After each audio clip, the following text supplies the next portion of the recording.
Howdy everyone, it's Detective Lewis, back at it again. So I knew I wanted to make a video tonight, but I just didn't know exactly on what. And then suddenly, I came across this article by this news website pop culture thingy called the Mary Sue. And as soon as I saw the headline, things we saw today, Andrew Yang thinks porn is the big problem, I knew exactly what I had to do, and that's to rip apart this article. Because why not? So here we are, within the article. And just as I thought, this whole article is literally just about Yang's one tweet about pornography. If y'all want to see the tweet in question as it loads, okay. This is all Andrew Yang said. Alright, y'all ready? This is all he said. As a parent of young kids, I believe rampant access to pornography is a real problem. We need to empower families to be able to moderate what our kids see and when. This is all that Yang tweeted. And yet people got really triggered over this. So triggered, in fact, that people even wrote an article about it. So, shout out Jessica Mason from the Mary Sue, and let's see what she had to say. Listen, we're not here to tell anyone they have to watch porn, or even that you should, but judging people for doing that is pretty last century. Unfortunately, this hasn't stopped presidential candidate Andrew Yang from weighing in on this totally pressing issue. So I think this is implying that Yang is judging people when he's not. In fact, he's warning people, not judging people. I personally do not see anywhere in this tweet that judges parents or teenagers or anyone for watching porn. Nowhere in this tweet is Yang scolding anybody for watching porn. What Yang is saying though is that he wants parents to have more tools and perhaps more ways to protect their kids and younglings from watching porn. So straight off the bat, I can just tell that the author is not getting what Yang is saying at all, and she's just immediately going on the defensive for no reason. Well, let's continue with the article. So she says, let's break down what's wrong with this tweet. For one, families already have the ability to monitor and control what kids watch and see. Now, what she's saying is true. I mean, it's not a wild, wild west out there for parents. But what Yang is saying is that it's just simply not good enough. She continues saying passwords, lock codes, filters, screen time limits, you name it, parents have had the tools to keep kids away from the naughty stuff for a long time. But the thing is, if kids want to see that stuff, they will. She just contradicted herself. Like, what? She literally just contradicted herself. So she's like, come on, Yang. Parents have already had all the tools in the world they've ever needed to stop their kids from watching porn. Oh, but if they want to watch porn, they will anyways, and parents can't do anything about it because the tools aren't strong enough. Oh, snap. I just destroyed my own argument. Alright, but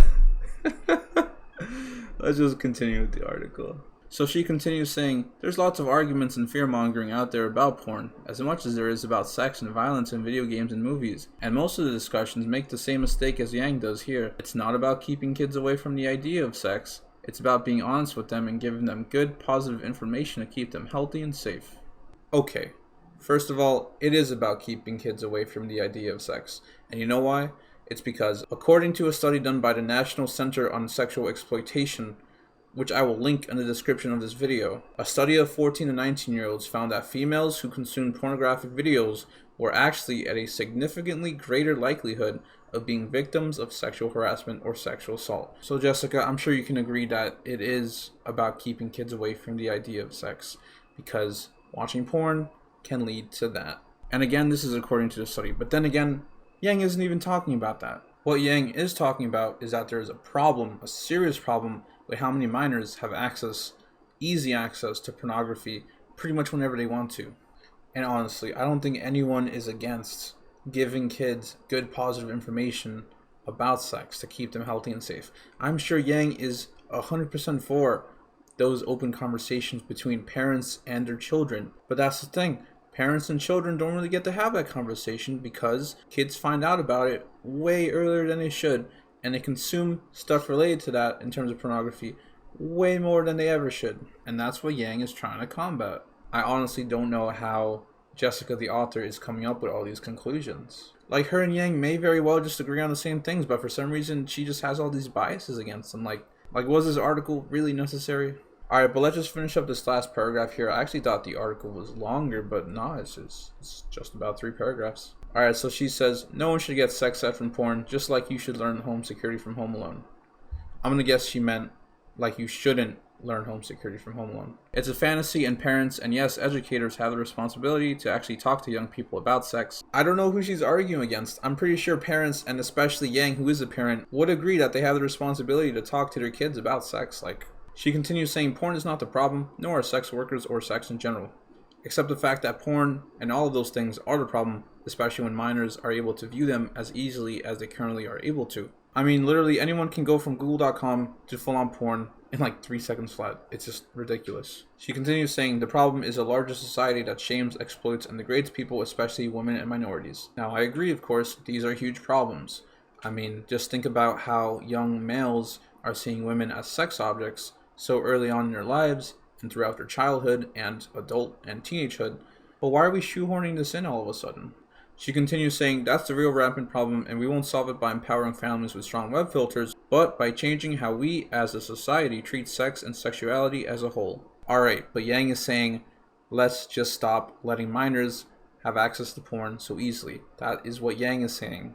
Why is she taking Yang's tweet, like specific parts of his tweet, and putting it towards totally different things? I don't know why she's doing this. Like, I know that she's trying to push something that she strongly believes is a problem, and I agree with her. It is the problem. All of these things that she's talking about is a problem, but I don't get why she has to drag Andrew Yang's name through the mud to get her point across. Like, she doesn't have to do that at all.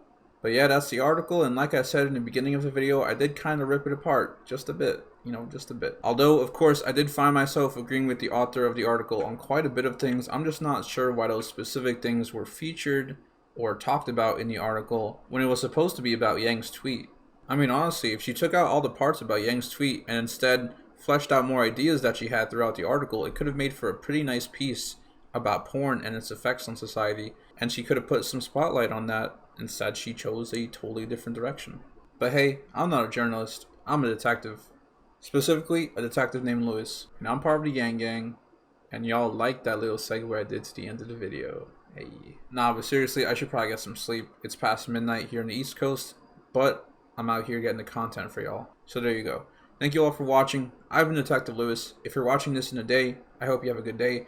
And if you're watching this in the night, I hope you have a good night. And yeah, I'll see y'all later. Peace.